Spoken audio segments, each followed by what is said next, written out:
You're standing behind a tall black fence in Washington, D.C., surrounded by tourists. Everyone is watching the long driveway leading to one of the most famous buildings in the world, the White House. Suddenly, a line of black cars comes around the corner. Sirens flash but don't make a sound. Police motorcycles zoom by. Then you see it. A sleek black car with small flags on the hood. That's the Beast, the president's car. Secret Service agents in suits scan the crowd carefully. The gates open and the car turns into the driveway. The motorcade disappears behind the large white columns. You've just seen the President of the United States arrive at the White House.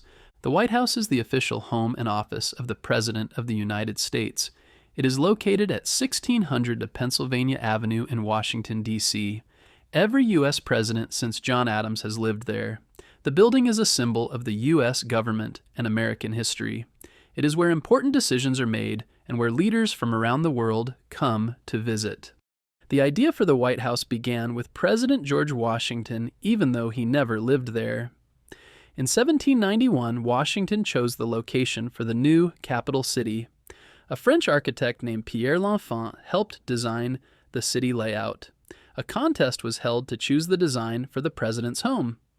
An Irish-born architect named James Hoban won. He designed a large white building made of sandstone in a neoclassical style with columns and a grand appearance. Construction began in 1792 and took about 8 years. Workers were a mix of skilled laborers, enslaved people, and free black workers. In 1800, the White House was ready for the president to move in. President John Adams and his wife, Abigail, were the first to live there. At first, the building was called the President's House or the Executive Mansion. It wasn't until 1901 that President Theodore Roosevelt officially named it the White House. The building has seen many changes over the years. In 1814, during the War of 1812, British soldiers set fire to the White House. Much of it was destroyed.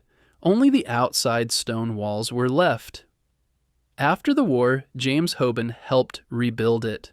The new version looked much like the old one. Today, the White House has 132 rooms, 35 bathrooms, 6 floors, and 412 doors. It also has 28 fireplaces, 147 windows, and even a movie theater, tennis court, swimming pool, and bowling alley. But it's not just a fancy house.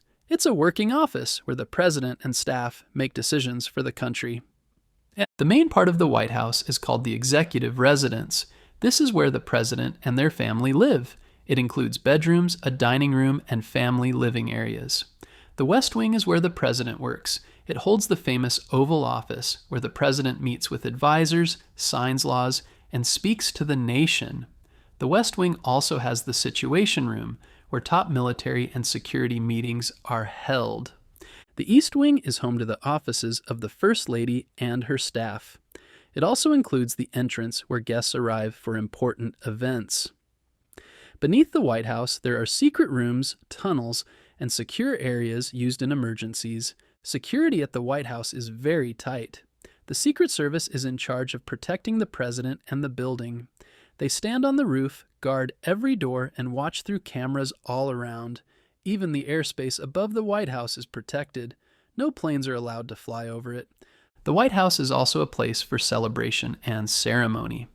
Each year, the president hosts holiday events, state dinners for world leaders, and special meetings with students, veterans, and award winners.